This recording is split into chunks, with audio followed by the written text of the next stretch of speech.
anigu hooyadii markaan ka qariyay inaan baxayo wax badan baan dareemay sababtoo ah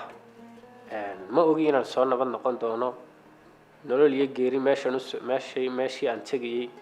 nolol iyo geeri labada tii waqtigu igu casumi doono maan garanaynin halkii baan aniguna ka baxnay 8 subaxnimo Hargeysa ka baxnay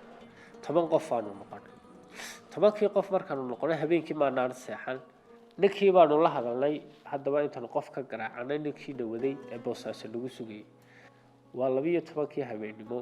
ayana la qaaday marka waxa la raacay waa saxiimad yar bahal yar oo loogu tala galay inta geerka badda ama inta adoo xoogaa yar in lagu kalluumaysto ayaa waxa la doonayaa saxiimada yar ee konton qof xitaa hadii lagu qasbo aan qaadaynin ayaa waxa diyaar u yahay labada boqol ee qof ee Soomaalida in lagu safro ilaa iyo badda Yemen laga geliyo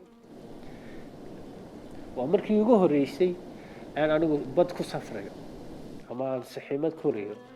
runtii cabsi weyn baan dareemay ma noolaan doontaa ma nabad tegi doontaa talow oo dadkii asxaabtaydii yara ay saaka daalkii la qabaa cabsida intii laakiin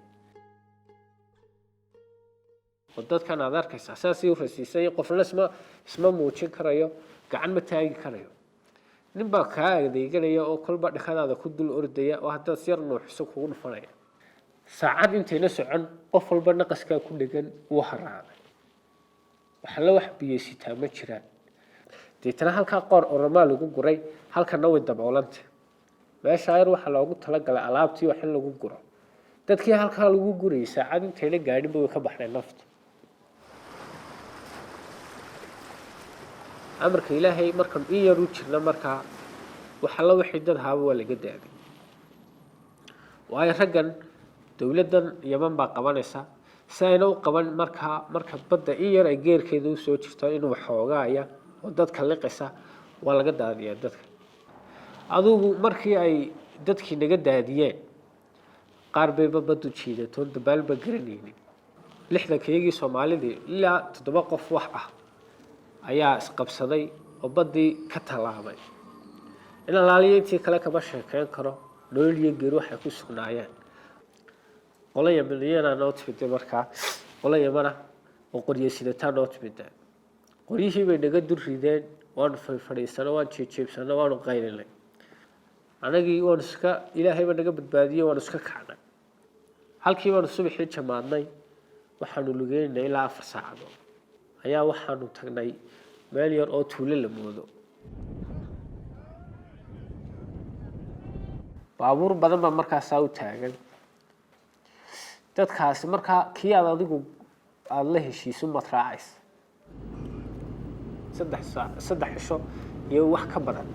ayuu sii socono Yemen gudaheega gobol kamid ah Yemen ayaa markaana la geeyay oo xagga xeebta xiga deetana halkii waxa ku yaalay marka xush macnaha xush waxa la yiraahdaa meesha magafaha u gaarka ah oo meel cidla ku taalo oo taana ka dhisantay ayaa la geeyay adoo halkii Yemen waxaan joognay muddo 2 bilood Yemen marxaladeedu way iska adag tahay waa buuraley waa kuleyl habeenada kamida ayaa waxaan la yiri safarkiini caawiye safarkiini caawa ayuu ku eegaya deetana safarkaygii baan u diyaar garownay waana faraxnay dadka qaar ba waxa jeclaystay iyagu halka safarka uu ku eekaado laakiin cid allaale cid ka ogolaatay maysan jirin waayo lacag bay u baahnayd ku noqoshay u baahnayd in uu qofku wadankiisii yiraahdo waan ku noqonaya lacag buu isagu ka qaaday lacagtaana muu awoodeynin wixiina waxa weeyaan wadan shishu jooga meel uu carriyo meel uu cabasho taga malaha waxa qasab noqotay inuu safarkiisii oo halkii ka sii amba qaado safarkii baan adigu ku calooladeeyno halkii baan safarkii ka sii bilaabanay waxaan sidii safarkan waa safarkii ugu dambeeyay ee Yurub niga xigay